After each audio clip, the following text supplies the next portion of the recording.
Dr. Kambon, 10 minutes for you as well, and I will be very strict with Dr. Kambon. If there's anything about your personal narrative that you want to, that will help. Okay, it will be part of your 10 minutes. All right, starting now. Okay, because I only have 10 minutes and I practice for 20, I will speak very quickly. I'll deal with humanities and sciences as complementary aspects of a whole. So here, I want to deal with African spiritual systems and systems of deep thought, forming the basis on which scientific inquiry was developed and vice versa. In this, complementary deals with completing something else or making it better. Now, when we think about the humanities, typically we think about literature, history, art, music, philosophy. And when we think about the sciences, we think about the systematic study of the structure and behavior of physical and natural world through observation and experiment. Now, I want to give you examples of a time when these were not split into a false dichotomy. And I will quote Sheikh Anta Diop to pronounce it correctly. The history of Africa will remain suspended in air and cannot be written correctly until African historians connect it with the history of Egypt. The African historian who evades the problem of Egypt is neither modest nor objective nor unruffled. He is ignorant, cowardly, and neurotic. Because I don't want to be any of those, I will tackle this head on. So first off, we'll deal with Kemet, which you see here. And you will notice that the map is right side up. In ancient Kemet, the word for east was left, the word for west was right. This is how we viewed our orientation, going back towards where we came from. Upper was here and lower is there. I can't go into it very much because of my time.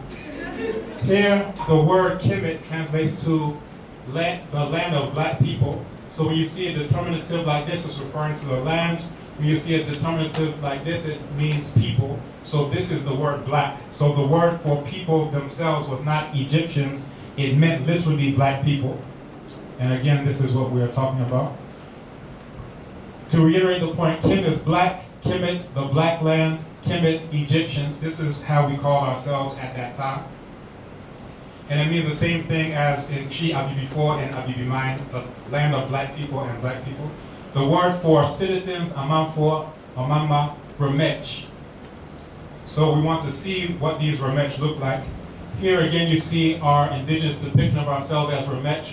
One type here, one type here. These are people of the nation of Kemet as we depicted ourselves. And these are the people of Nubia. You'll notice that the people of Kemet and Nubia were depicted the same way. On the other side you see Libyans and Asiatics.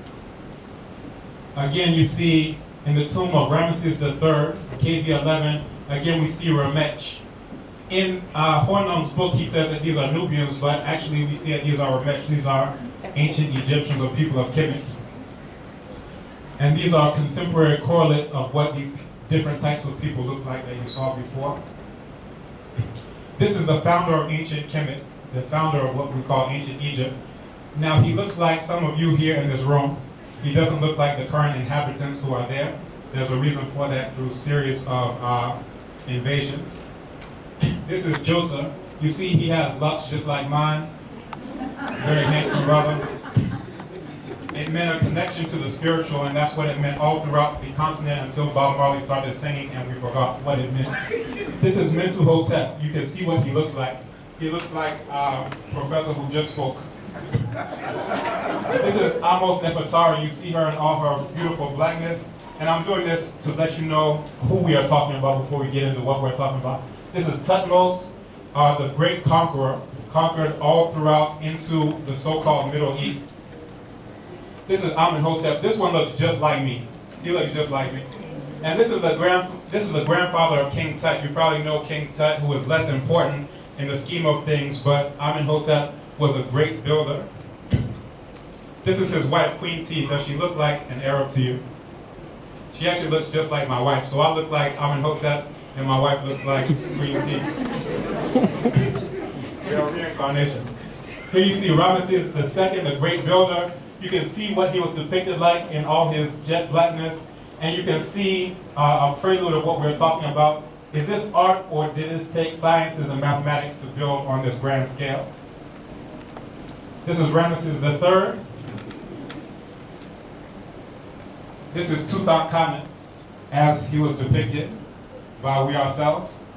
Now, when he looks at the modern day reconstruction, he says, who is this Tutankhamun Arab? And he says, who is this little Arab supposed to be? That's supposed to be Tutankhamun in the National Geographic. But you see that his match likelihood index by DNA links to Southern Africans and African Great Lakes. Perhaps we wouldn't have xenophobia there if we knew where we were and where we came from.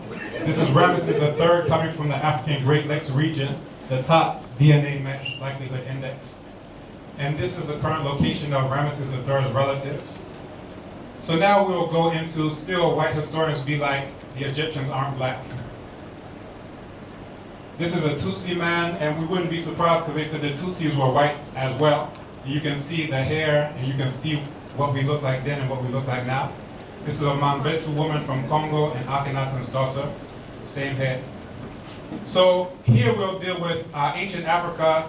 Humanities and sciences were seen as complementary aspects of a whole, that the science of astronomy and mathematical calculations inform architecture, philosophy, spirituality, vice versa. And why was this the case? This was because of Ma'at, seen as truth, justice, righteousness, propriety, harmony, balance, order, and reciprocity. So the characteristics that we saw in the celestial sphere, we attempted to redo that here on the earth in alignment with Ma'at. So first I'll do with solar alignments. So when we're talking about solar, we're speaking mainly about the solstices and the equinoxes. Equinoxes when the day and night are equal. Solstices, summer is when the days are longest. Winter is when the days are shortest. You probably know them through the holidays you celebrate on those same days. So we'll deal with these celestial orientations of temples in Kemet. So this is Akhet. At the time of the summer solstice, when the sun sets, it sets directly in between the great pyramids of Khufu and Khafre. And we can see the Akhet sign here. In the book of Coming Forth by Day, yesterday is today, and I know tomorrow, what is that? This is literature talking about the same thing that we did in our architecture. And I know we have an architect here on the panel, so. Here we see in this temple, the first rays illuminate the figures of Amun-Re, the divinized king, and the shoulder of Ror Herakati, all of them gods of solar character, while the figure Ptah, god of the netherworld, stays in the darkness. What type of sciences and mathematics did it take to calculate this huge building where the light only hits those at this specific time at the beginning of Peret and Shemu seasons? We see the same thing here at this temple, where as the sun rises and moves north, illuminating the small shrines to the right of the sanctuary. Meanwhile, the mummy, the underworld aspect, it remains in darkness. Here at the winter solstice, the colossi of Memnon face the sunrise exactly at that point where the sun is at its lowest point. Here we see in Akhetaten, Tel El Armana as it's called now, where the temple is set in just a place where when the sun sets at this particular time, it comes directly to a cleft in the sun at the horizon, which is where the tomb was found. Again, that this is intentional astronomical orientations, where we see 330 temples. Most of them are located exactly at the equinox, where the others are located at the winter solstice. This requires sciences and mathematics in order to do this architecture, this art, this humanities. We also have stellar alignments as well. So here we see that in temples that were made for different goddesses, the top is Sirius, the second is the solstices, and then here at the solar ones, the top is the solstices. Here again we see another temple at Dendara where it's aligned with Ursa Major and Sirius. Here we see Sirius and Orion, and they're connected. This one is connected to Osiris or Osir. This one's connected to Isis or Aset. And again, in the tomb, it's oriented towards Sirius, and to let you know that it's not happenstance, they have depictions of both Sirius and Orion here in the temple in art.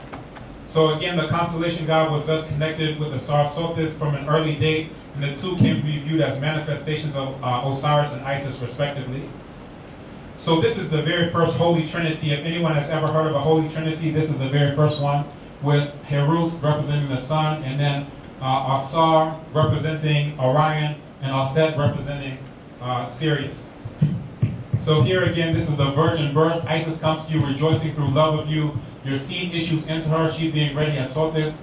Her Sophis has issued from you in the name of Horus, who is in Sophis. So this is her now deceased husband, and this is the divine creation of the Savior.